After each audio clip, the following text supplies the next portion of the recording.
صباح الخير، ازيكم؟ عاملين ايه؟ اهلا بيكم في فيديو جديد وفي روتين جديد. لو اول مره بتشوفيني ما تنسيش تعملي اشتراك للقناه لو عجبتك يعني، وتعملي لايك للفيديو، وتعملي اشتراك، وتعملي تدوسي على الجرس عشان ان شاء الله يوصلك مني كل جديد. النهارده بقى كان اليوم ده يعني كان انا كنت رايحه لماما، وكان المطبخ زي ما انتم شايفين كده. يعني انا مش على طول بعمله قبل ما امشي، قبل ما انام قصدي. انا ساعات بعمله وساعات لا، بصراحه ساعات بكسل. ف وساعات مثلا اكون نزلت مثلا بالليل وما ما قدرتش ان انا اعمله، او نزلت مثلا اليوم اللي قبله ولما جيت كسلت. بس ما ينفعش طبعا انت تنزلي وتسيبيه كده. يعني اي ست شاطره زينا كده لازم تعمل حاجتها قبل ما تنزل. فانا بقى كنت بعمله كده، واليوم ده بقى مسكت الفوط كلها بتاع المطبخ وغسلتها، حطيتها في الغساله يعني. قلت طالما انا بقى ماشيه ومش هستعملها فتره، فقلت خلاص احطها في الغساله، وقبل ما امشي انشرها كده على ما اجي ان شاء الله بالليل تكون هي نشفت. هنا بقى انا بقى يعني متعوده ان انا بمسك كل ناحيه وبفضيها لوحدها، وبعدين بمسك الناحيه اللي بعدها، وبعدين بلم بقى المواعين من هنا ومن هنا ومن هنا ومن هنا، والمواعين بقى بخليها اخر حاجه في الاخر خالص. اطلعي واقفلي الباب.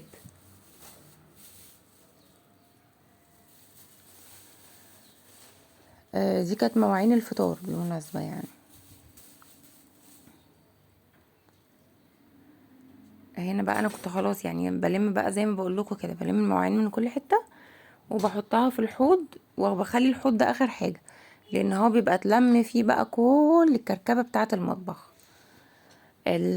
دي بقى الهلوبه اللي هي بتاعه شركه ماي واي، لو عارفينها انتوا كده عارفينها يعني. هي جميله جميله جميله بصراحه، وتديكي كده ريحه نظافه كده وبتحسسك بالنظافه.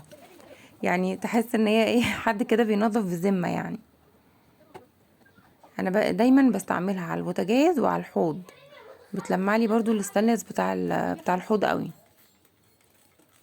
ملناش دعوه بقى بالرجلين اللي عدت دلوقتي دي، كانوا هما بيلبسوا يعني، كان قلت لهم بقى جهزوا عشان رايحين لتيتا.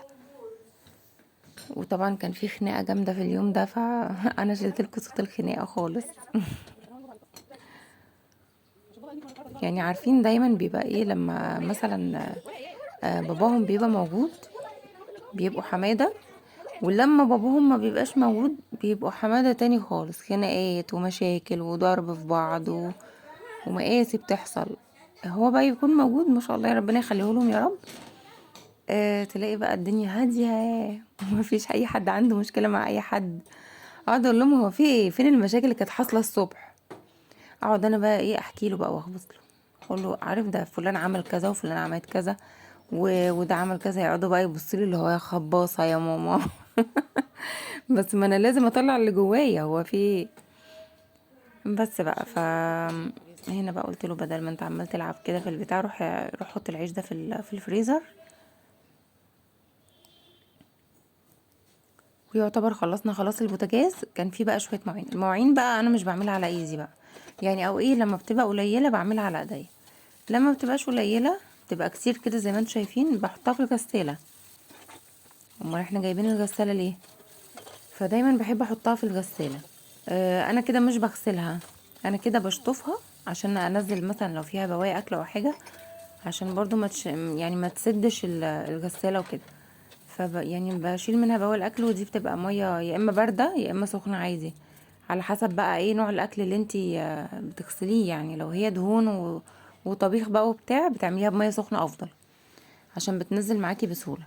لكن لو حاجات عاديه، احنا كنا مثلا فطرانين عسل وطحينه وبيض مسلوق وحاجات كده عاديه، خلاص مش مستاهله ان انا اعملها بميه سخنه يعني.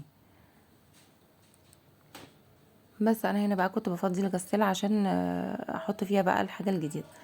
وهنا في الشقه الجديده دي على فكره انا مش محتاجه ان انا افتح موتور او حاجه. هي الميه يعني ساعات تبقى ضعيفه وساعات تبقى قويه، بس هي من غير موتور، فانا ممكن اشغل الغساله عادي واسيبها وامشي.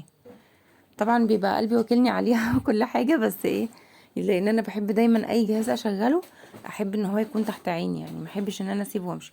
بس ساعات لما بكون مستعجله عادي بسيبها وامشي، واقول مثلا جوزي جاي من الشغل هيبص عليها هيشوفها، لو حصل حاجه هيقول كده يعني. لان برضو عندي الغسالة بتاعة الاطباق دي ساعات بتخرف، يعني ساعات مثلا ايه، هي البرنامج بتاعها بيقعد 3 ساعات، ساعات تقعد ربع ساعة وتروح واقفة، معرفش ليه. يعني مش عارفة هي ليه ساعات بتعمل كده. فبروح مشغلاها تاني او عاملاها مثلا على الشطف بس الاقيها غسلت وما شطفتش. معرفش بقى هرموناتها مثلا بتبقى قايمة عليها ولا مالها، مش عارفة. بس تحس ان هي كده ايه بتكروتني، ما تغسليش الحاجة عادل، يعني مش عارفة ليه. فبروح بقى بضطر ان انا ايه اعيدها تاني من اول وجديد، او اعملها بس على الشطف. لو هي مثلا لقيتها غسلت والصابون على الاطباق، بروح عاملاها على الشطف بس. خلاص بقى هنا بدأت بقى ان انا ايه ارص الحاجة.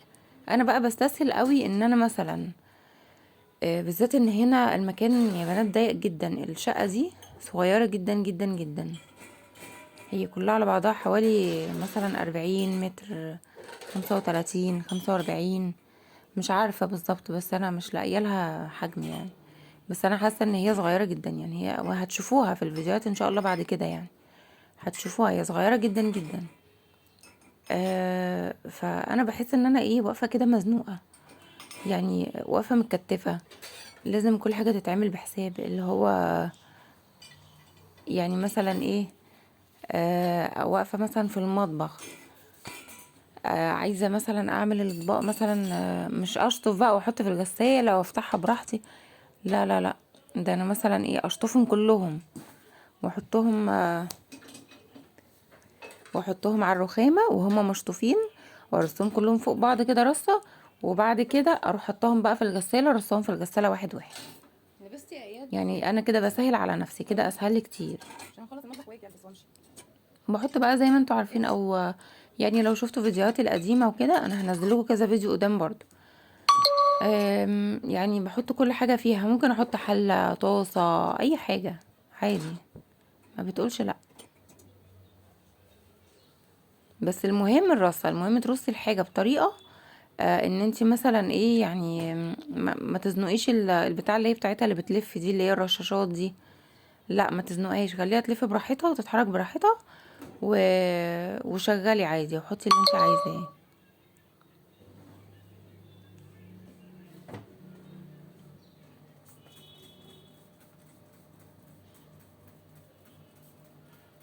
خلاص بقى انا طبعا هنا يعني عشان ايه، عشان انا حطيت الاطباق وهي مبلوله، فالاطباق الميه كلها نزلت في البتاع من تحت اللي هي بحط فيها المسحوق.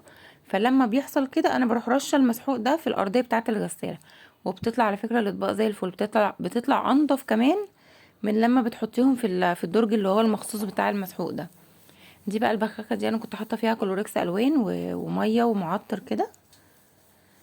بحب بقى دايما بعد ما بنضف بقى وبعمل الحوض والرخامه وكده، بحب ان انا ايه دايما اعملها بالكلوريكس عشان تتطهر. لو فيها اي حاجه مثلا زفاره بيض، اي حاجه بقى نزلت عليها، بحب ان انا دايما اطهرها كده. هفكرك تاني، لو اول مره بتشوفيني يا ريت تعملي اشتراك للقناه لو عجبتك، لو ما عجبتكيش خلاص يا ستي ما تعمليش، محدش هيضربك على ايدك. بس لو القناه عجبتك اعملي اشتراك ودوسي لايك للفيديو، ودوسي على زرار الجرس عشان ان شاء الله يوصلك مني كل جديد. هنا بقى الحوض كان لسه فيه لحسه اللي اسمها ايه دي، اللهلوبه دي. انا بقول لكم بحب اعمل بيها الحوض قوي، بيلمع قوي معايا في الاستانلس. وهنا طبعا انا كنت بعمل على السريع، على فكره المطبخ عايز يتعمل، ويعني عايز يتنضف تنظيف عميق، يعني من اعمق الاعماق كمان، عايز يتشال بوتاجاز ويتعمل تحتيه، يتمسح تحتيه، وعايز كل حاجه تتشال يعني وتتمسح تحتيها. بس انا هنا يعني انا يعتبر لسه ناقله الشقه دي جديد، مفيش مثلا شهر او حاجه، وهوريكم برضو الشقه كانت عامله ازاي قبل ما اقعد فيها، او اول مثلا ايام احنا قعدنا فيها كانت عامله ازاي. انا ولا كنت جبت سراير للولاد، ولا كنت جبت كنبه نقعد عليها، ولا كنت جبت اي حاجه اصلا. يعني يعتبر كنا نومتنا كانت في الارض، انا كنت جبت بس معايا اوضه النوم بتاعتي، والسراير بتاعت الولاد انا خليتها في الشقه القديمه، لان احنا كده كده هنرجع هناك تاني في الاجازه ان شاء الله. ف يعني الشقة دي جنب المدرسة، فكان صعب عليا ان انا اوديهم المدرسة من هناك، فكان لازم ان انا انقل في مكان جنب المدرسة. بس لكن انا سبت لهم السراير بتاعتهم هناك، عشان كمان يعني كمان ملهاش مكان هنا، هنا الشقة صغيرة، انا جبت لهم سرير اصلا 3 ادوار فوق بعض كده يعني عاملين زي العنبر. فمش هينفع هنا ان انا احط بقى. وبعدين هي الشقة اوضتين هنا، الشقة هناك 3 اوض، فاوضتين هحط فيها 3 سراير فرداني، وازاي يعني مش هينفع. فسبت بقى الحاجات التانية هناك. وهنا بس انا ايه يعني جبت بقى حاجات يعتبر جديدة يعني. بس انا كده خلاص خلصت الحوض. وطبعا المواعين في الغسالة بتتغسل، هيبقى ناقص لي بس الارضية بتاع المطبخ. دي بقى انا بخليها اخر حاجة. في ناس بتعملها في الاول عشان تعملها وهي ناشفة، يعني قبل ما تتبل وتضطر ان انت تكنسيها والمقشه تتبل.